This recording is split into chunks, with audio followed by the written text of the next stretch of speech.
ایک وقت کی بات ہے، سرگودا کے مضافات میں ایک سنسان گرلز ہاسٹل واقع تھا جس کا نام گلشن گرلز ہاسٹل تھا۔ کہتے ہیں کہ اس ہاسٹل کی دیواروں میں ان گنت راز اور دکھ بھری کہانیاں دفن تھیں۔ کئی سال پہلے یہاں کچھ ناخوشگوار واقعات بھی پیش آ چکے تھے۔ اسی وجہ سے اس ہاسٹل میں عجیب و غریب ایک احساس رہتا، ایک خوفناک احساس۔ اسی ہاسٹل میں نئے سال میں ایک لڑکی نے ایڈمیشن لیا، اس کا نام زارا تھا۔ زارا ایک محنتی اور حوصلہ افزا لڑکی تھی۔ وہ اپنے سپنوں کو پورا کرنے کے لیے دور شہر سے آئی ہوئی تھی۔ وہ اکثر رات کو دیر تک ہاسٹل کے گراؤنڈ میں بیٹھ کر پڑھتی رہتی۔ چاند کی روشنی میں ڈوبی ہوئی رات، ٹھنڈی ہوا اور چاروں طرف پھیلا سناٹا اسے پڑھنے میں بہت سکون اور مدد دیتا تھا۔ ہاسٹل کی دیواروں کے ساتھ ایک بہت بڑا نیم کا درخت تھا۔ زارا اکثر اس کی چھاؤں میں جا کر بیٹھا کرتی تھی۔ وہ درخت بہت زیادہ گھنا تھا، لیکن وہ اس بات سے بے خبر تھی کہ اس درخت پر ایک ایسی روح کا سایہ ہے جس نے ہاسٹل کی کئی لڑکیوں کی راتوں کی نیندیں حرام کر رکھی تھی۔ وہ روح ایک جن کی تھی جس کا چہرہ بے حد خوفناک اور آنکھیں سفید چمکدار تھیں۔ وہ اکثر سفید لباس میں درخت کی شاخوں میں چھپا رہتا اور اندھیرے میں نیچے جھانکتا تھا۔ ہاسٹل کی پرانی لڑکیاں اکثر اس جن کے بارے میں بتایا کرتی تھیں۔ انہوں نے اس کی آواز سنی تھی، کچھ نے تو اس کی جھلک بھی دیکھی تھی۔ اسی وجہ سے ہاسٹل کی لڑکیاں رات میں ہاسٹل سے بہت کم باہر نکلتی تھیں اور پورے ہاسٹل میں ایک عجیب سی خاموشی اور سناٹا پھیلا رہتا تھا۔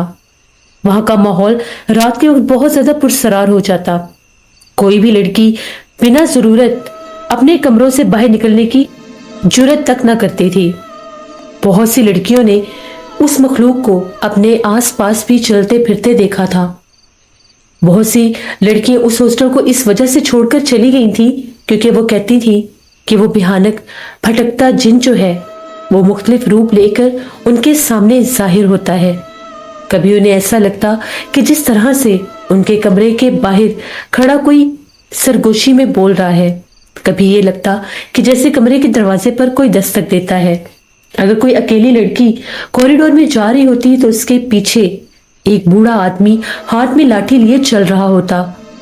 پلٹ کر دیکھنے پر کبھی گیلری کے کونے پر نظر آتا تو کبھی وہاں پر کوئی ہوتا ہی نہ۔ پہلے پہل گرمی کے موسم میں بہت سی لڑکیاں اس نیم کے درخت کے آس پاس جا کر بیٹھ جایا کرتی تھیں۔ جو ہی شام ڈھلتی باہر لڑکیوں کا ایک جھنڈ سا لگ جاتا، لیکن جب ان لڑکیوں کو اپنے آس پاس بھیانک احساس محسوس ہونے لگا، یہاں تک کہ لڑکیوں نے درخت کے اوپر سے بھی آوازیں سنی، تو آہستہ آہستہ وہ ڈر بڑھ گیا۔ پھر کچھ لڑکیوں نے وہاں پر جب بیٹھنا شروع کیا تو وہ رات کو سو نہیں پاتی تھی، ڈرتی تھی، سر بھاری ہو جاتا تھا، جسم بے جان ہونے لگتا تھا، ڈراؤنے خواب آنے لگتے تھے۔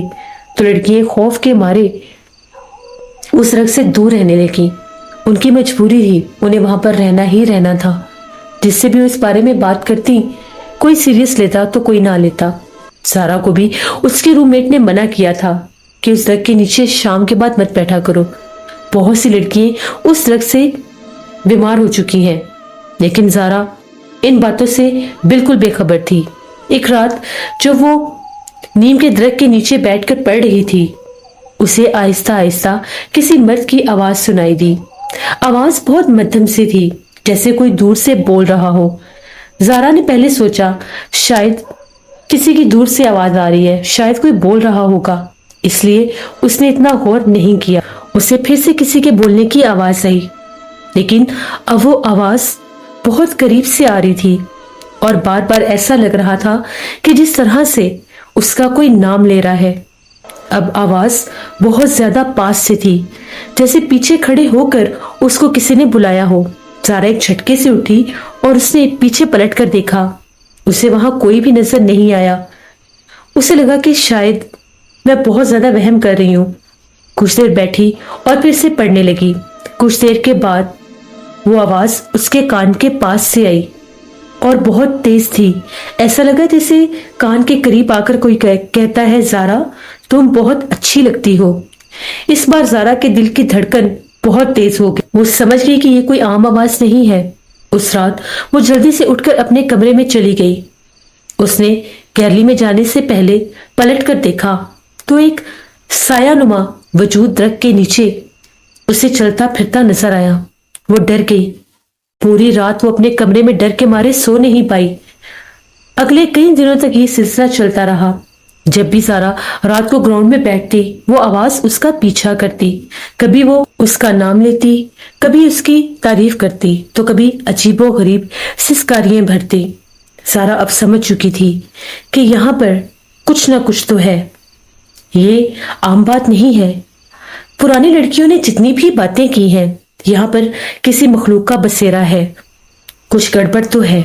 एक दिन उसने हॉस्टल की पुरानी लड़की सीमा से इस बारे में बात की। सीमा ने ज़ारा की बात सुनकर एक गहरी सांस ली और कहा, ज़ारा तुम्हें शायद उसने सुन लिया है।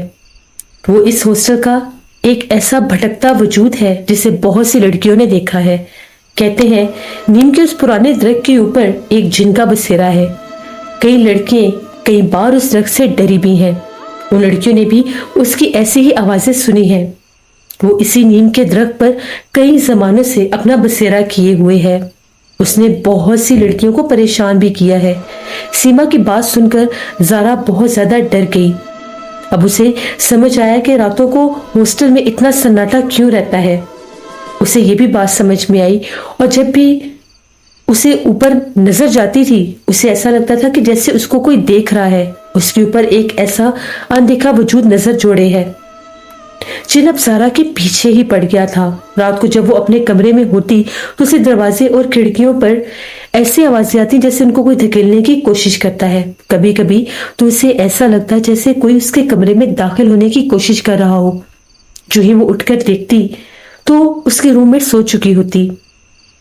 ज़ारा के लिए अब वो हॉस्टल एक खौफ का हिस्सा बन चुका था। ज़ारा ने अब रात को ग्राउंड में बैठना भी बंद कर दिया, लेकिन जिन ने उसका पीछा तब भी नहीं छोड़ा। अब वो हॉस्टल के अंदर भी उसे महसूस होने लगा था। कभी कॉरिडोर में चलते हुए ऐसा लगता कि कोई उसके साथ साथ चल रहा हो, सफेद लिबास पहने। जो ही ज़ारा पलट कर देखती तो कोई भी ना होता। और कभी बाथरूम से अजीबोगरीब आवाजें सुनाई देती। ज़ारा इतनी बेचैन और खौफजदा रहने लगी कि कमरे से बाहर ही नहीं निकलती थी। कॉलेज से आने के बाद अगर कभी उसके रूममेट कहते भी कि चलो बाहर चलते हैं तो वो डर जाती। फिर ज़ारा ने अपने घर वालों से बात की तो घर वालों ने कहा कि अपने ऊपर आयतल कुर्सी का हिसार करो और नीम के दरख्त से दूर रहा करो। इसी तरह से एक तूफानी बारिश की रात थी। ज़ारा और उसके रूममेट कमरे में ही थी। उन लोगों ने कमरे की खिड़की खोली हुई थी। बारिश की बरसती बूंदों को देख रही थी और ठंडी हवा को महसूस कर रही थी। तभी उसकी रूममेट कहने लगी कि मैं अभी आती हूँ, मुझे अपनी एक फ्रेंड से मिलना है, वो दूसरे रूम में है, मुझे उसके साथ एक बहुत ज़रूरी काम है, तुम रूम में ही रहना, मैं अभी आ रही हूँ। जिस पर ज़ारा ने उसे कहा कि अमरीन जल्दी आना। अमरीन ज़ारा को कमरे में छोड़कर चली गई। ज़ारा कमरे में बिल्कुल अकेली थी। उसे थोड़ा थोड़ा डर भी महसूस हो रहा था। ज़ारा खिड़की के करीब जाकर खड़ी हुई तो दूर ग्राउंड में नीम का दरख्त नजर आ रहा था। तेज तूफानी बारिश में उसके नीचे एक मर्दनुमा वजूद खड़ा था जिसकी आंखें दूर से ही चमक रही थी। ज़ारा के दिल की धड़कन इतनी तेज हुई कि उसके कानों में उसके दिल की धड़कन गूंजने लगी। ज़ारा डर के पीछे हट गई और उसने खिड़की बंद कर दी। वो बहुत खौफजदा थी।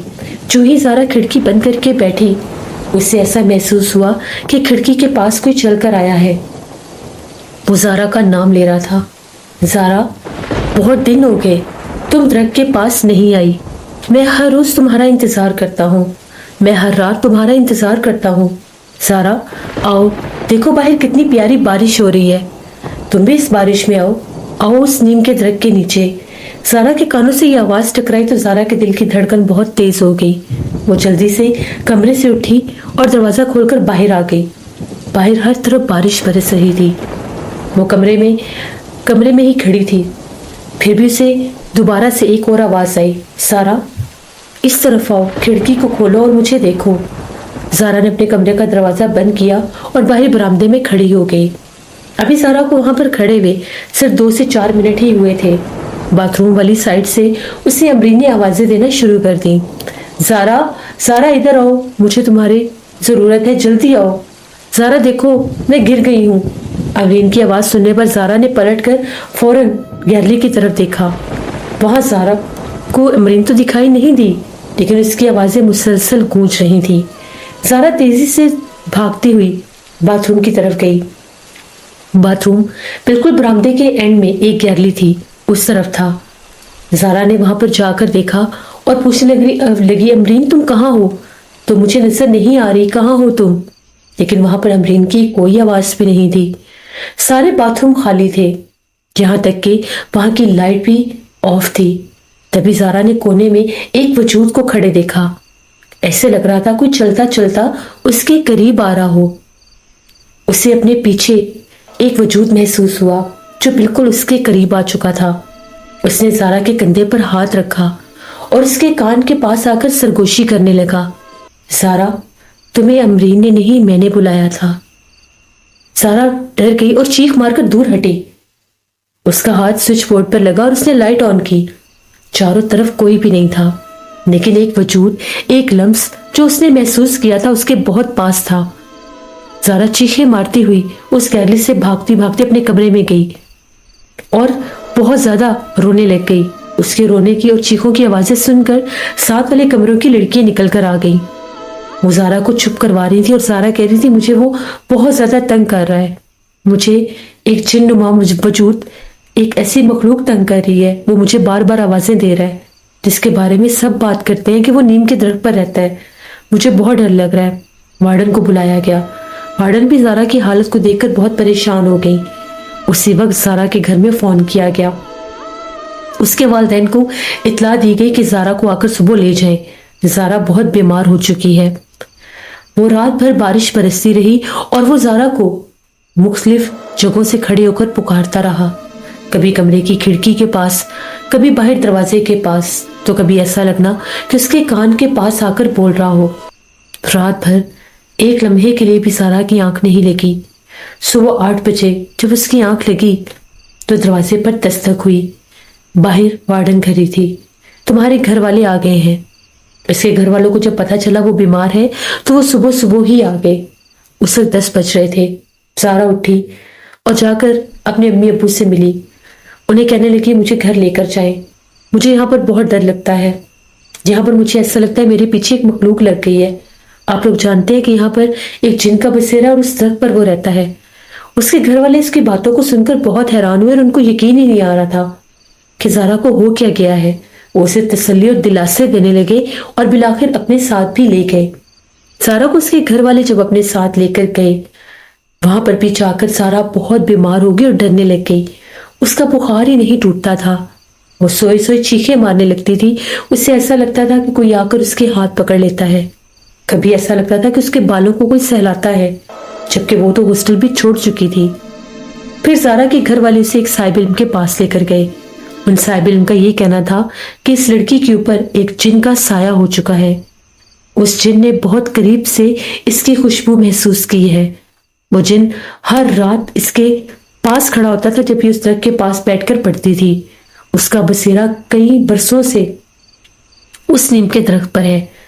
जो लड़कियां दूर हट जाती थी, जो लड़कियां दोबारा उस दरख्त के पास नहीं आती थी, उनको वो तंग कर करके हट जाता था। लेकिन ज़ारा के बहुत पास वो जिन आया है, इसलिए वो इस पर सवार हो चुका है, आशिक हो चुका है। फिर ज़ारा का रूहानी इलाज शुरू हुआ। ज़ारा के घर वालों ने ज़ारा के लिए हिफाजत के तावीज़ात लिए। तब जाकर उस मखलूक ने ज़ारा की जान छोड़ी। उसके बाद ज़ारा दोबारा गुलशन गर्ल्स हॉस्टल में नहीं गई, क्योंकि उसके बाद भी वहां से बहुत सी लड़कियों ने बताया कि वो जिन और भी लड़कियों को तंग करता है। अब वो वाज़ेह तौर पर वहां पर भटकने लगा और नजर आने लगा। ये कहानी थी उस पुराने कदीम और वीरान हॉस्टल की, जहां पर भटकती थी एक जिन की भयानक रूह। दोनों जवान लड़कियों को तंग करता था और उन पर आशिक हो जाता था। जो कोई भी भूली भटकी اس نیم کے درخت کے نیچے جا کر بیٹھتی، وہ جن اس پر عاشق ہو جاتا۔ اگر آپ کو میرے چینل کی کہانیاں پسند آ رہی ہیں تو میرے چینل کو ضرور سبسکرائب کریں۔ اسی طرح سے میں آپ لوگوں کے لیے اس چینل پر رات کی خوفناک کہانیاں لاتی رہوں گی۔